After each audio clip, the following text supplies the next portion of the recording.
and team 100 strong. Cricket sing a special song.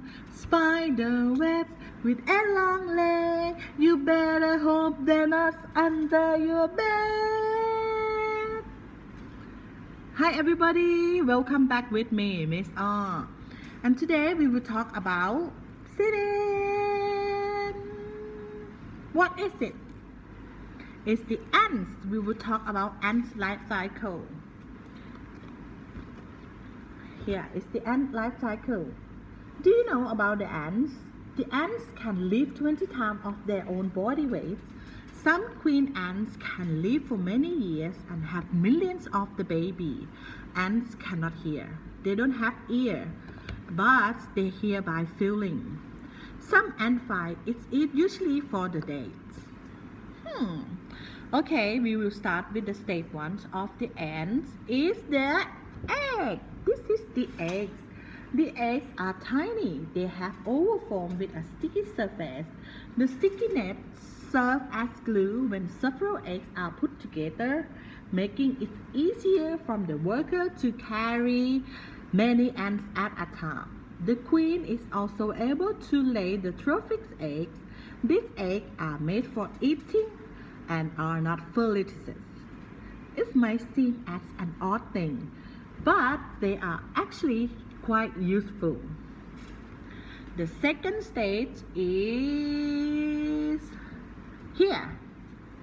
This is the larva.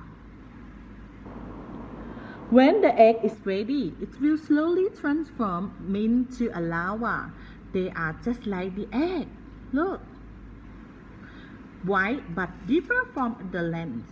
The larva transfer from long shape like banana.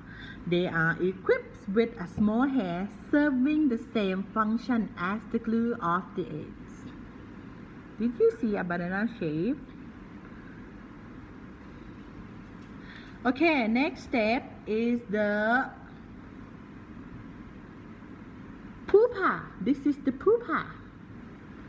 When the larva is thrown inside, eventually they will be ready to start to take the form of an adult ant. Most species spin like a silk cocoon around themselves. This is also called pupa. This is pupa. And the last step is the ants. Ants are common insects, but they have some unique capability. More than 10,000 known ant species occur around the world. Most ants live in the nest we also call colony, which may be located under the ground, on the rock, above the ground. It's made out of twig or sand. Okay, now we know about ants. The ants life cycle always go like this: eggs, and then larva, and then pupa, and then ants. They always go like this for the life cycle. And this is the life cycle of the ants. And after that, so I have some video to show you. Hope you enjoyed this my video. Thank you for watching. Bye. At first glance, a fire ant hill, or mound as it's properly called, looks impossibly small. And yet, a colony of up to 250,000 ants call it home. But here's the secret. That mound is just the tip of an enormous iceberg. So let's take a closer look at what's inside an anthill. The mound is really the top of an enormous underground structure, the nest, which is basically a giant nursery. A nice, cozy place to raise babies. A lot of babies. Their mother, the queen, roams around the nest while laying 1,500 eggs a day. Now, all those baby ants need to live in a narrow temperature range to grow. So that nest sports temperature-controlled rooms, and it does so without the help of an AC unit. The secret is in the design. The nest is arranged like an ice cream cone. At the top you have the mound, the ice cream, as it were. Because it's above the surface, it warms from the heat of the sun. So the babies can snuggle up in toasty chambers networked throughout the mound. But they can't stay there all day or they'd get too hot. That's where the cone part of the ice cream cone comes in. The mound is connected to several vertical shafts that plunge up to 2 meters beneath the ground. That's taller than most humans.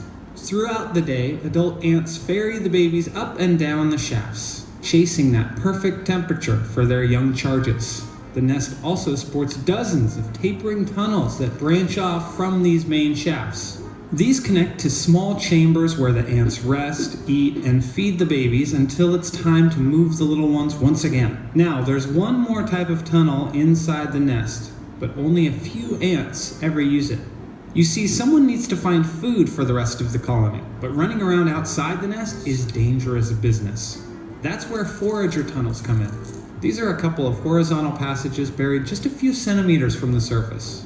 But they run throughout the entire territory, which can cover up to 185 square meters of land.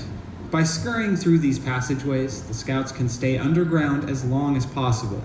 But unfortunately, the nest and all its roads can't protect the ants from every threat. It turns out all sorts of critters sneak inside fire ant nests. And while many of them are actually harmless, others are horrible house guests. For example, beetles burrow into the nest and devour the eggs and larvae. But invaders aren't the only threat to the colony. Occasionally, clueless humans or major floods disturb the nest. And when that happens, the fire ants have only one option: leave. Once a year, on average, the colony will move out and build an entirely new nest from scratch. And best of all, they only need a few days to do it. That's right. Practically overnight, meters upon meters of tunnels can pop up in your yard.